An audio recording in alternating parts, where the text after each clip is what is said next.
Marvel सिर्फ heroes और happy ending का यूनिवर्स नहीं है। सोचो अगर मैं तुमसे कहूँ मार्वल कॉमिक्स में कुछ ऐसे स्टोरी लाइन एग्जिस्ट करता है जहाँ पे हल्क को यूज करके एक गॉड लाइक एंटिटी को टॉर्चर किया गया था। स्पाइडरमैन ने जोक्स छोड़कर मर्डर करना चालू कर दिया। गवर्नमेंट ने सुपर हीरोज को इलीगल तरीके से हंट करना चालू कर दिया। ये मूवी सीन्स नहीं है बल्कि एक कैनन नाइटमेयर है। आज की इस वीडियो में हम उसी के बारे में बात करेंगे। मार्वल की कुछ ऐसी स्टोरी लाइन जो इतनी ज़्यादा डार्क थी कि मार्वल ने खुद उन्हें भूल जाना बेहतर समझा। तो चलिए बिना किसी वेट के वीडियो को स्टार्ट करते हैं। सो नंबर 1 पे है doctor strange kills Dormammu using Hulk. Marvel comics का एक ऐसा स्टोरी लाइन जहाँ पे डॉक्टर स्ट्रेंज फ्यूचर से आता है। वो ओल्ड है, ब्रोकन है, लेकिन डेंजरस लेवल का स्मार्ट भी है। इस यूनिवर्स का नाम है अर्थ TRN 851। यहाँ पे अर्थ एक कॉस्मिक एक्सप्लोजन में डिस्ट्रॉय हो चुकी होती है। पूरी दुनिया खत्म। सिर्फ डॉक्टर स्ट्रेंज बचा होता है और हल्क का सिर्फ हेड ही है जो सरवाइव करता है। डॉक्टर स्ट्रेंज हल्क की फिजियोलॉजी को चेंज कर देता है। नॉर्मली हल्क गामा रेडिएशन को एब्जॉर्ब करता है, लेकिन स्ट्रेंज उस एबिलिटी को मैजिक एब्जॉर्ब करने वाली पावर में कन्वर्ट कर देता है। अब हल्क का हेड प्योर मैजिक का भूखा मॉन्स्टर बन चुका है। और फिर एंट्री होती है डोरमामू यानी डार्क डिमेंशन का Lord, cosmic entity. Dormammu doctor strange को मारने के लिए उसकी मैजिक को एब्जॉर्ब करना स्टार्ट करता है। बट फिर इससे पता चलता है कि जो मैजिक वो खींच रहा है वो डॉक्टर स्ट्रेंज से नहीं बल्कि हल्क की हेड से आ रहा होती है। हल्क का सिर ने इतनी सारी मैजिक को एब्जॉर्ब कर लिया था एक टाइम पे, वो लिटरली ओवरलोड हो गया था और एक टाइम पे बूम करके ब्लास्ट हो गया। हल्क का हेड एक magic plus gamma blast fire करता है और एक ब्लास्ट में डोरमामू लिटरली मर जाता है। Cosmic God dead. So technically doctor strange ने डोरमामू को हल्क के कटे हुए सिर से मार दिया था। आई मीन लिटरली यार, क्या है ये। नंबर 2 पे आता है what if Spiderman never love. Marvel comics में स्पाइडरमैन का नॉन स्टॉप जोक सिर्फ स्टाइल नहीं है बल्कि एक कॉपिंग मैकेनिज्म है। वो जोक्स मारता है ताकि अपना डर छुपा सके और एनिमीज का फोकस तोड़ सके, लेकिन जिस दिन पीटर पार्कर बिल्कुल चुप हो जाता है वही सबसे बड़ी वार्निंग सिग्नल होता है। उस मोमेंट पे वो 100% कॉम्बैक फोकस होता है और अपनी असली स्ट्रेंथ को रोकना बंद कर देता है। इसीलिए स्ट्रीट लेवल क्रिमिनल्स के बीच लेजेंड है कि साइलेंस स्पाइडरमैन से बचने के लिए पुलिस के आगे खुद को सरेंडर कर दो। इसका सबसे डार्क एग्जाम्पल हमें देखने को मिलता है दी अमेजिंग स्पाइडरमैन इशू 637 में। क्रीम हार्ट में, जहां केविनो फैमिली पीटर के क्लोज लोगों को मार देती है और स्पाइडरमैन बिना एक जोक बोले साइलेंट वेंजफुल हंटर बन चुका होता है और ब्रूटली डिफीट करता है। और फिर back to back story line पे आंट मे को गोली लगती है, पीटर ब्लैक सूट पहनकर प्रिजन में घुस जाता है और किंग पिंग को इतना खामोशी और ब्रूटल तरीके से पीटता है और एंड में आके ये भी बोलता है कि अगर आंट में मर गई तो मैं तुझे मार डालूंगा। No joke no mercy. बाद में आंट में बच जाती है। जब स्पाइडरमैन हंसता नहीं है तब वो सबसे ज्यादा खतरनाक हो जाता है। नंबर 3 पे आता है Spiderman reign government horror.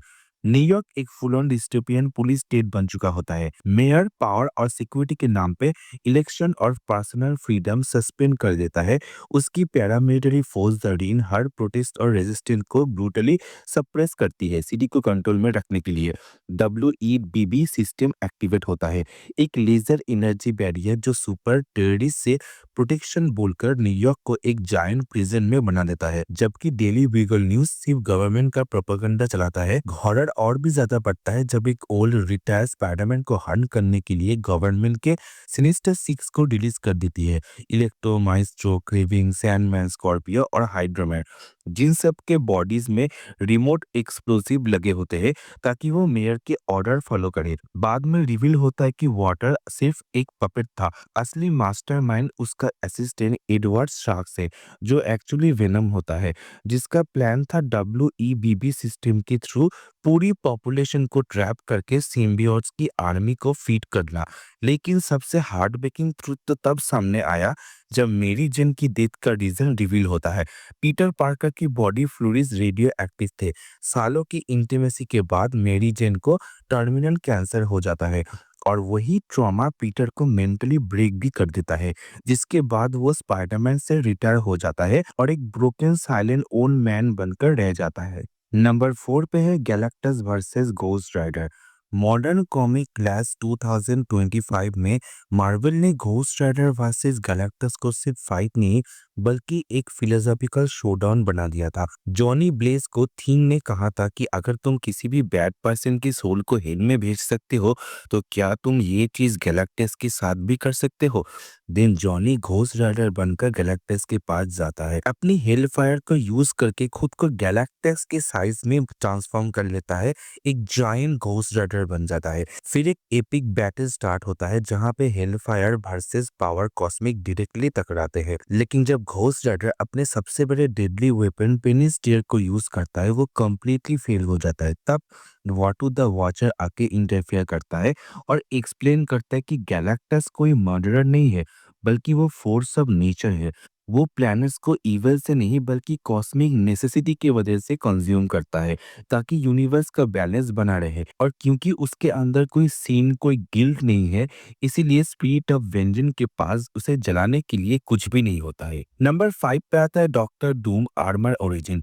Fantastic four volume 3 issue 67 से लेकर 70 में डॉक्टर डूम का सबसे डिस्टर्बिंग चैप्टर हमें दिखाया जाता है जहां पे वो विक्टर अपने बेटी को नहीं बल्कि अपने चाइल्डहुड स्वीटहार्ट वेलेरिया को ढूंढता है, क्योंकि सालों से डूम को लगता था कि साइंस पे डिपेंड करना ही उसकी सबसे बड़ी वीकनेस है और रीड रिचर्ड को हराने के लिए उसे अपनी पुरानी सॉर्सरी की रूट्स पर वापस जाना होगा। लेकिन अल्टीमेट मैजिकल पावर को पाने के लिए एक रूल भी होता है, sacrifice something you truly love. इसीलिए डूम वैलेरिया के पास एक वनरेबल इंसान बनकर जाता है, माफी मांगता है और प्यार के सिंबल के तौर पर एक लॉकेट गिफ्ट करता है। वैलेरिया उसे एक्सेप्ट करती है और बिलीव कर लेती है कि डूम के पास दिल है। लेकिन वही मोमेंट पर एक इनकैंटेशन बोल देता है। लॉकेट एक्चुअली एक मैजिकल एंकर होता है और डूम कामली ये कहता है कि I love you more than any other, इसीलिए तुम्हें मरना होगा। तुरंत हजारे 3 डीमन अपीयर होता है और वैलेरिया की सोल को हेल में खींच के लिए जाता है और रिटर्न में डूम को एक हॉरिफाइंग रिवॉर्ड मिलता है। उसका नया आर्मर वैलेरिया की टैन स्किन से बना होता है, एक कंप्लीटली मैजिकल लीदर सूट जो फिजिक्स और साइंस के रूल्स को तोड़ सकता है। इस आर्मर के साथ doctor Doom easily fantastic four को ओवरपावर करता है और इवन फ्रैंकलिन रिचर्ड को भी हिल में बैनिश कर देता है। नंबर 6 पे आता है Thanos help an old lady. Marvel comics में थैनोस की सबसे चिलिंग स्टोरीज में एक तब आती है जब मैनहट्टन की रोड पर एक बस रुकता है और एक बहुत ही बूढ़ी औरत शांति से रोड क्रॉस करने में थैनोस उसकी मदद करता है। बस ड्राइवर को लगता है कि शायद मैक टाइटन पहली बार किसी को दया दिखा रहा है, लेकिन असली हॉरर बाद में रिवील होता है, क्योंकि उस बस को सिर्फ कुछ मिनट रोककर थैनोस एक डेडली बटरफ्लाई इफेक्ट स्टार्ट कर देता है। उस बस में बैठी हुई थी एक पैसेंजर जिसका नाम है स्टेफनी, और वही मीटिंग स्टेफनी को इंस्पायर करती कि वो फ्यूचर में एक लेजेंडरी साइंटिस्ट बने जो सारे डिजीज को क्योर करती, वर्ल्ड हंगर को खत्म करती और यूनिवर्सल पीस इस्टेब्लिश करती। लेकिन बस लेट होने की वजह से वो मीटिंग कभी होती ही नहीं है और स्टेफनी एक कंप्लीटली ऑर्डिनरी अनफुलफिल्ड लाइफ जीती है बिना जाने कि वो क्या बन सकती थी। बहुत सालों के बाद जब स्टेफनी अपनी आखिरी सांस लेता है हॉस्पिटल में, तब थैनोस खुद आता है। उसे एक विजन दिखाता है कि उसकी लाइफ कितनी ज्यादा एक्स्ट्रा ऑर्डिनरी हो सकती थी और कामली बताता है कि ये सब उसने सिर्फ एक लेडी को रोड क्रॉस करने से छीन लिया। और वही मोमेंट प्रूव करता है कि थैनोस सिर्फ लोगों को मारता ही नहीं है, वो उनकी अंदर की होप को भी मारकर एंजॉय करता है। नंबर 7 पे आता है वाई सेबर टूथ हेट्स लोगन। इस स्टोरी लाइन के हिसाब से विक्टर का फादर एक रिलीजियस जीलर था जो विक्टर को म्यूटेशन का गॉड का कर्स और डेविल का साइन मानता था। जब एक दिन एक यंग विक्टर एक्सीडेंटली अपने भाई को एक केक के टुकड़े की वजह से मार देता है, उसकी फादर उसे जानवर मानकर बेसमेंट में कुत्तों की तरह चेन से बांध देता है और डेविल को बाहर निकलने के नाम पे रेगुलरली हैमर और चीजर से विक्टर के फैंग्स तोड़ता रहता है, सिर्फ इसीलिए ताकि जब वो पेनफुली वापस रीग्रो करे टॉर्चर दोबारा वो शुरू कर सके। सालों की भूख, पेन और एब्यूज के बाद विक्टर एक हॉरिफाइंग डिसीजन लेता है। वो अपनी हाथ को चबाकर काट देता है ताकि शक्ल से निकल सके। फिर वो अपने फादर और मदर को मर्डर कर देता है। लेकिन सबसे भयानक मोमेंट तब आता है जब वो अपने फादर के सामने उसका आम खा लेता है। साइकोलॉजिकल रिवेंज के तौर पे उन सालों के स्टारवेशन और टॉर्चर के लिए। यही ट्रॉमा एक्सप्लेन करता है कि सेबर टूथ का ऑब्सेशन वुल्वरिन के साथ सिर्फ राइवलरी नहीं है, बल्कि विक्टर को लगता था कि हर इंसान के अंदर एक बीस्ट होता है और लोगन में उसे अपना रिफ्लेक्शन दिखता है। इसीलिए वो लोगन को हर साल उसके बर्थडे पर हॉर्न करता है, उसे सीधे मारने के लिए नहीं बल्कि उसकी सोल को तोड़ने के लिए, ताकि लोगन एक्सेप्ट करे कि वो दोनों सेम ही है, मॉन्स्टर जो बेसमेंट के लिए बने हैं। सिल्वर फॉक्स जैसे लोगन के लव वंस को मारकर और लोगन को जिंदा छोड़कर सेबरटूथ एक्चुअली अपना बचपन दोबारा रिक्रिएट करता है। बस लोगन को एक मेंटल बेसमेंट में बांध देता है, ग्रीफ, रेज और गिल्ट के साथ।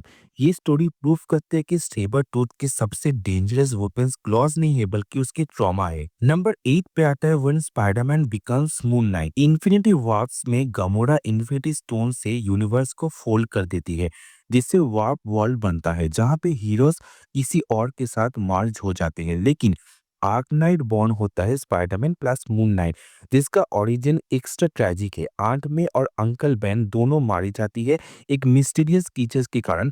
पीटर बहुत ज्यादा घायल होता है उस टाइम और एक मिस्टिकल स्पाइडर टोटम बाइट उसकी जान बचाती है, लेकिन उसका माइंड 4 पर्सनालिटीज में फ्रैक्चर हो जाता है। व्हाइट हुडेड सूट के साथ आर्क नाइट एजिलिटी और ब्रूटल कॉम्बैट का मिक्स है। इस यूनिवर्स में आयरन हैमर यानी आयरन मैन प्लस थॉर का पर्सनैलिटी, सोल्जर सुप्रीम यानी captain America plus doctor strange का पर्सनैलिटी, वेपन हिक्स मतलब X-23 and plus scarlet witch, ghost panther यानी ghost rider plus black panther का एक पर्सनैलिटी। पीटर ने उस मिस्टीरियस क्रीचर को ढूंढता है और बाद में उसे पता चलता है कि वो मिस्टीरियस क्रीचर और को नहीं बल्कि नॉर्मन ऑसबर्न है।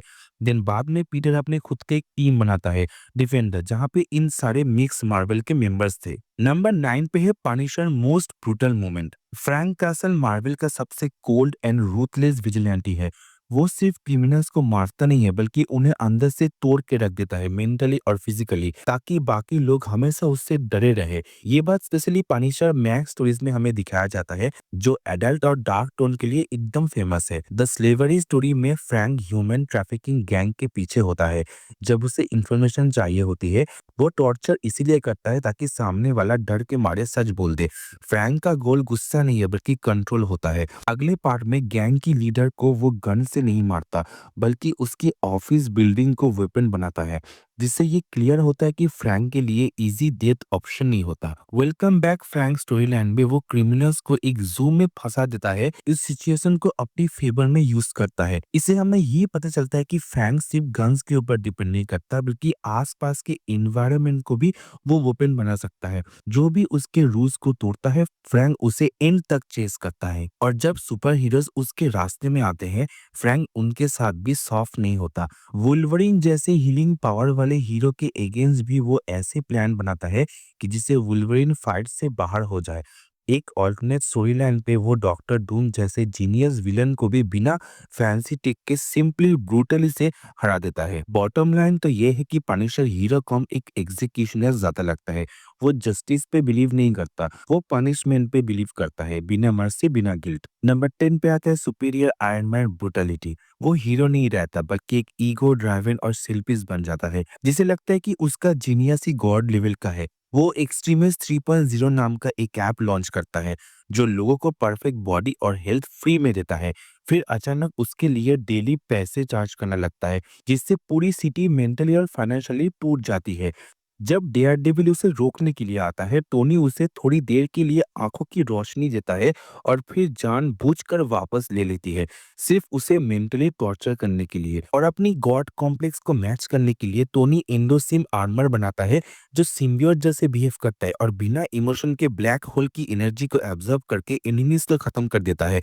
ये स्टोरी लाइन हमें दिखाती है कि टोनी स्टार्क के पास कॉन्शियसनेस ना हो तो वो हीरो से ज्यादा डेंजरस विलेन बन जाता है। नंबर 11 पे आता है Hulk take revenge on Bruce. पहले ब्रूस बैनर ने टेक्नोलॉजी और मेंटल सिमुलेशन को यूज करके हल्क के बॉडी को एक व्हीकल की तरह पायलट किया था, जहां पे हल्क की कॉन्शियसनेस को इंजन रूम में बंद करके इनलेस फाइट के थ्रू टॉर्चर किया जाता था ताकि रेज जनरेट हो सके। लेकिन 2023 रन में रोल्स कंप्लीटली रिवर्स हो जाता है।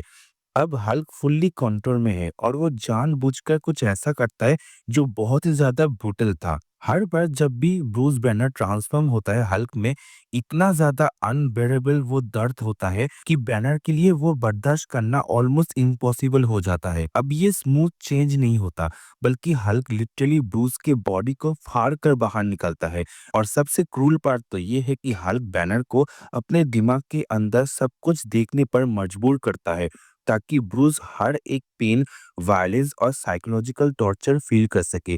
ये brutal dynamic incredible Hulk issue 1 से स्टार्ट होती है और इसका सबसे हॉरिफाइंग वर्जन इशू 6 में हमें दिखाया जाता है, प्रूविंग दैट हल्क अब मॉन्स्टर नहीं बल्कि जज और एग्जीक्यूशनर बन चुका होता है। नंबर 12 पे आता है why task master fear moon night and Deadpool. Task master के फोटोग्राफिक रिफ्लेक्सेस उसे किसी भी फाइटिंग स्टाइल कॉपी करने देती है, लेकिन मून नाइट और डेडपुल के अगेंस्ट ये पावर उसकी वीकनेस बन जाती है। मून नाइट इसीलिए क्योंकि मार्क स्पेक्टर अपनी सेफ्टी की बिल्कुल परवाह नहीं करता।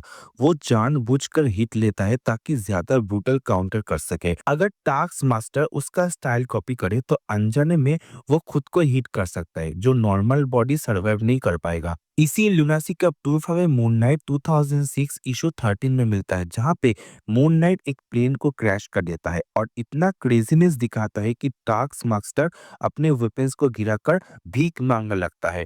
जबकि डेडपूल के केस में प्रॉब्लम और भी ज्यादा है, क्योंकि डेडपूल इतना अनप्रेडिक्टेबल है कि उसका कोई फिक्स पैटर्न ही नहीं है। कभी डांस करता है, कभी नॉनसेंस, कभी कुंफू। ऊपर से उसका हीलिंग फैक्टर उसे ऐसे मूव्स करने देता है जो नॉर्मली एक इंसान के लिए बहुत ही ज्यादा अजीब है। टास्क मास्टर जब भी डेडपूल का स्टाइल कॉपी करता है वो खुद इंजर हो जाता है। इसीलिए एक टैक्टिकल एफिशिएंट फाइटर के लिए डेडपूल का प्योर कियोस क्रिप्टोनाइट जैसा है। इसलिए भूलकर भी टास्क मास्टर मून नाइट और डेडपूल जैसे कैरेक्टर के स्टाइल कभी भी कॉपी नहीं करता। नंबर 13 पे आता है डेडपूल किस द मार्वल यूनिवर्स। 2012 में कलेन बर्न की लिखी हुई इस सीरीज में एक्समैन उसे ट्रीटमेंट के लिए असाइलम भेजता है, जहां पे डॉक्टर एक्चुअली साइको होता है, लेकिन ब्रेन वॉश बैकफायर कर जाता है और डेडपूल के दिमाग में सिर्फ एक डिस्ट्रक्टिव वॉइस रह जाती है, जो उसे समझा देती है कि वो सिर्फ एक फिक्शनल कैरेक्टर है, जो रीडर्स के लिए एक एंटरटेनमेंट से ज्यादा और कुछ भी नहीं है। और अपने आप को फ्री करने के लिए वो हीरोज और विलेन को स्मार्ट प्लानिंग, पिम पार्टिकल्स और अपनी हीलिंग फैक्टर्स से सिस्टमेटिकली मारना स्टार्ट करता है। फैंटास्टिक फोर को पहले टारगेट करता है, एवेंजर को हिडन बॉम्ब से, हल्क के ह्यूमन फॉर्म ब्रूस बैनर को सोते हुए, एक्समैन के लिए स्पेशल मर्डर वॉल्व ट्रैप बनाता है और वुल्वरिन को कार्बोडियम ब्लेड से, स्पाइडरमैन को ट्रिक करके पॉइंट ब्लैंक, और यहाँ तक कि वाटू द वॉचर जैसे कॉस्मिक बींग्स को भी नहीं छोड़ता। एंड में डेडपूल फोर्थ वॉल को तोड़कर कॉमिक पेन से बाहर निकलता है और क्रिएटर्स को कंफर्म करता है कि रीडर को वार्निंग देता है, I will find you. Number 14 पे आता है Agatha Harkness and dark hole. Agatha Harkness की यूथफुल रीबर्थ मिडनाइट सन्स में होती है, जहां पे वो अपनी फॉर्मर कवन सिस्टर कोरिना से फाइट करती है, जो डीमन लॉर्ड वैल्टोर की पावर को यूज कर रही होती है। मिडनाइट सन्स इशू 5 में एगाथा एक मिस्टिकल रेलिक से कोरिना के अंदर से वैल्टर की एनर्जी ड्रेन करती है, लेकिन पावर इतना ज्यादा होती है कि मैसिव एक्सप्लोजन होता है। और जब एगाथा वापस आती है तो उसका बॉडी लिटरली डी एज हो चुका होता है। डिमोनिक एनर्जी से उसका टाइम रिवाइंड कर दिया होता है, जैसे वो अपनी फिजिकल प्राइम में आती है, बिल्कुल कैथरीन हैन इंस्पायर्ड बुक के साथ। इस इंसिडेंट के बाद एगाथा कॉन्टेस्ट ऑफ केओस में अपना नेक्स्ट डेंजरस प्लान स्टार्ट करती है, क्योंकि ओरिजिनल डार्कहोल स्कारलेट विच के अंदर एब्जॉर्ब हो चुका था। जो स्कारलेट विच एनुअल इशू में एगाथा हीरोज को एक दूसरे के अगेंस्ट लड़वाती है, ताकि उनकी कियोस एनर्जी से नया डार्क होल बनाया जा सके। लेकिन एवेंजर एनुअल इशू 1 के फिनाले में रिचुअल थोड़ा बिगड़ जाता है और बुक के बजाय डार्क होल एक सेंटियन यंग बॉय के फॉर्म में रीबर्थ हो जाता है, जिसे फैंस डार्क होल किड के नाम पे जानते हैं। कुछ टाइम तक यूथफुल एगाथा उस बॉय की माँ बनकर एक्ट करती है, उसे गाइड करने की कोशिश करती है, लेकिन वो उसे बोर होकर भाग जाती है और बाद में स्ट्रेंज एकेडमी, ब्लड हंट जैसे स्टोरीज में दोबारा अपीयर होता है, प्रूविंग दैट एगाथा की मैजिक सिर्फ डार्क नहीं, अनप्रिडिक्टेबल भी है। नंबर 15 पे आता है most powerful version of thing, ये स्टोरी एवेंजर फॉरएवर में दिखाया जाता है, जहाँ पे अर्थ 818 नाम की एक वेस्टलैंड रियलिटी दिखाया जाता है, जो ब्लैक स्कल यानी Red Skull plus Venom symbiote इस टाइप की एक हाइब्रिड कैरेक्टर के कंट्रोल में होती है। लेकिन बेन ग्रिम का सबसे इंसेन वर्जन हमें यहाँ पे दिखने को मिलता है, इन्फिनिटी थिंग, जहाँ पे बेन सिर्फ ऑरेंज रॉक नहीं बल्कि इन्फिनिटी स्टोन को अपने खुद के बॉडी में फ्यूज कर चुकी होती है। मतलब गॉबलेट के बजाय बेन खुद एक लिविंग इन्फिनिटी गॉबलेट बन जाता है। स्टोन सीधा उसकी रॉकी स्किन में एम्बेडेड हो जाता है, जो उसे मल्टीवर्स के सबसे पावरफुल वर्जन में एक टाइम के लिए बना देता है। इस रियलिटी में बेन मल्टीवर्सल एवेंजर और रेजिस्टेंस का हेवी हीटर होता है और अपनी कॉस्मिक लेवल पावर से infinity thing symbiote power Nazis को हराकर अर्थ 818 को फ्री करने में हेल्प करता है। फिर आगे चलकर काउंसिल ऑफ स्टीव और दूसरे वेरिएंट्स के साथ मल्टीवर्सल मास्टर ऑफ इवल के खिलाफ फाइट में ज्वाइन करता है। ये पूरा आर्क एवेंजर फॉरएवर 2021 इशू 1 से स्टार्ट होता है। नंबर 16 पे आता है साइक्लॉप्स ब्रेक हिज लिमिटेशन। ये कहानी स्टार्ट होता है अर्थ 1610 में अल्टीमेट एक्स-मेन इशू 94 एंड 97 के बीच में। साइक्लॉप्स का सबसे एक्सट्रीम वर्जन हमें यहाँ पे देखने को मिलता है, जब वो बैंशी नाम के एक म्यूटेंट ग्रोथ हार्मोन इंजेक्ट करता है अपने अंदर। ये ड्रग वुल्वरन के डीएनए से बना होता है और एग्जिस्टिंग म्यूटेंट्स की पावर्स को गॉड लेवल तक पुश कर सकता है। शुरू में स्कॉट इस ड्रग के अगेंस्ट होता है, लेकिन एक डेस्परेट फाइट में जब उसकी टीम ऑलमोस्ट हार जाता है, तब वो मजबूर होकर इसे इंजेक्ट कर लेता है और तुरंत उसकी एबिलिटी ब्रेक हो जाती है। वो सिर्फ आइस से ब्लास्ट फायर नहीं करता बल्कि पूरे बॉडी को एक सोलर एनर्जी में चेंज कर लेता है। हाई स्पीड फ्लाइट और Colossus level physical strength gain करता है। और सबसे बड़ी बात कि उसे अब वाइजर की कोई जरूरत नहीं पड़ता, वो अपने ऑप्टिक ग्लास को परफेक्ट तरीके से कंट्रोल भी कर सकता है। कुछ वक्त के लिए साइक्लोप्स लिटरली अनस्टॉपेबल लगता है और उसे रियलाइज होता है कि वो एडिक्टेड हो चुका है इस ड्रग के पीछे।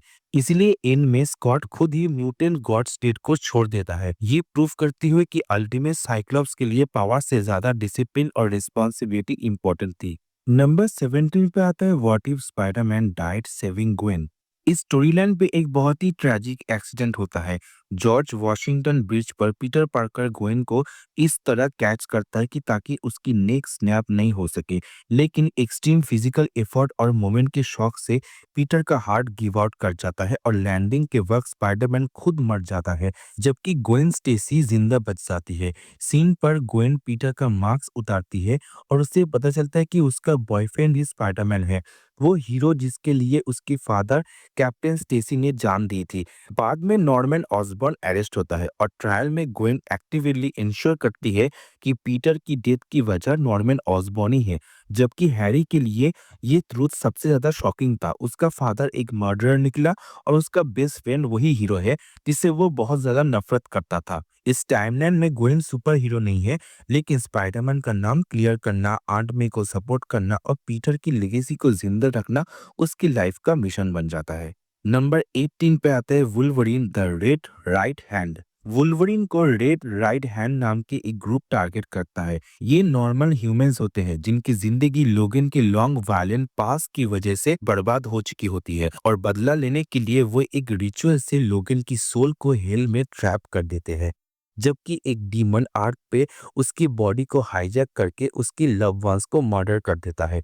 लोगन हेल से फाइट करके वापस आता है और जब रेड राइट हैंड के फोर्टेस पर वो पहुंचता है, तो लीडर्स तक जाने के लिए उसे मॉन्ग्रेज नाम के एक पंच एलाइट एसेसिन को मारना पड़ता है।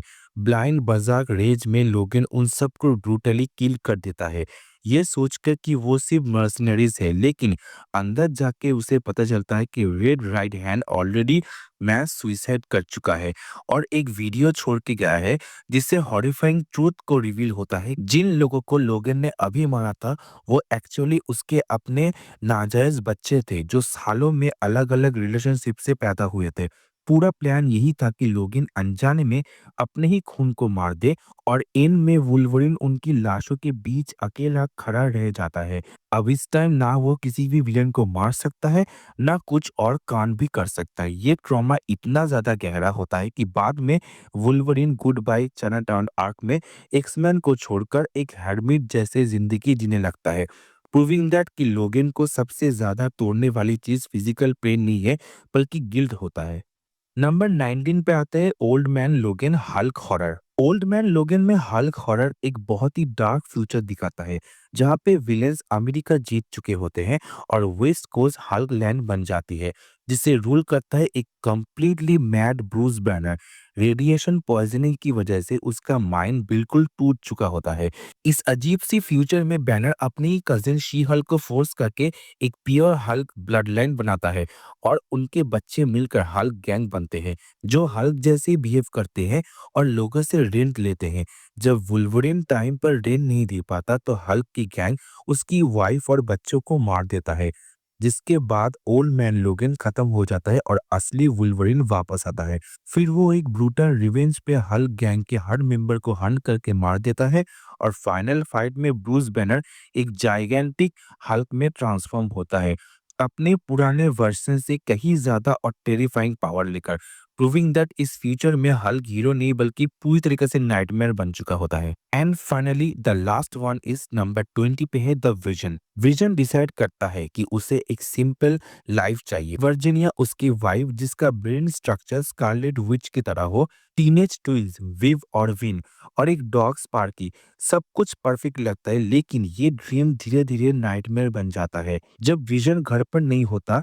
विलेन ग्रिम रीपर अटैक करता है और फैमिली को बचाने के लिए वर्जीनिया उसे मार देती है। प्रॉब्लम ये होती है कि वो बॉडी को बैकयार्ड में छुपा देती है ताकि नॉर्मल लाइफ खराब ना हो। बाद में एक पड़ोसी का बेटा एक्सीडेंटली इस क्राइम का वीडियो बना लेता है और जब वर्जीनिया वीडियो डिलीट करने जाती है तो सिचुएशन आउट ऑफ कंट्रोल हो जाती है और बॉय की एक्सीडेंटल डेथ हो जाती है। सस्पिशियस डेथ की वजह से एवेंजर विक्टर मंशा को भेजता है स्पाई करने के लिए, लेकिन ट्रेजेडी तब होती है एक एक्सीडेंट में विन मर जाती है और फैमिली पूरी तरीके से टूट जाती है। एंड में विजन इतना डिप्रेस हो जाता है कि वो एवेंजर को मारने के लिए रेडी हो जाता है, लेकिन वर्जीनिया सब क्राइम्स अपने ऊपर ले लेती है और पानी पीने से सुसाइड कर लेती है। ये स्टोरी इसीलिए पावरफुल है क्योंकि ये दिखाती है कि जब एक एंड्रॉयड इंसान की तरह अगर बनना कोशिश करे तो सबसे स्कैरी चीज होता है नॉर्मल दिखने के लिए वो कुछ भी कर सकती है। ये कहानियां इसीलिए स्कैरी नहीं है क्योंकि ये डार्क है, बल्कि इसीलिए स्कैरी है क्योंकि ये पॉसिबल है। ये सब पावर के बारे में नहीं था, ये चॉइस के बारे में था। और मार्वल का सबसे हॉरर चीज तो यही है कि हर हीरो के अंदर एक विलन का वर्जन भी छुपा होता है। अब मैं तुमसे एक सवाल छोड़ के जाता हूँ, अगर पावर तुम्हारे हाथ में होती है तो तुम क्या रहोगे? एक हीरो बनना पसंद करोगे या फिर एक मॉन्स्टर बनना? कमेंट में जरूर बताना। और अगर तुमसे ये डार्क मार्वल स्टोरी लाइन अच्छा लगा हो तो लाइक, कमेंट एंड सब्सक्राइब जरूर करना। दोबारा इसी टाइप के एक और मार्वल की डार्क स्टोरी में आपके सामने लेके आऊंगा। तब तक के लिए अलविदा।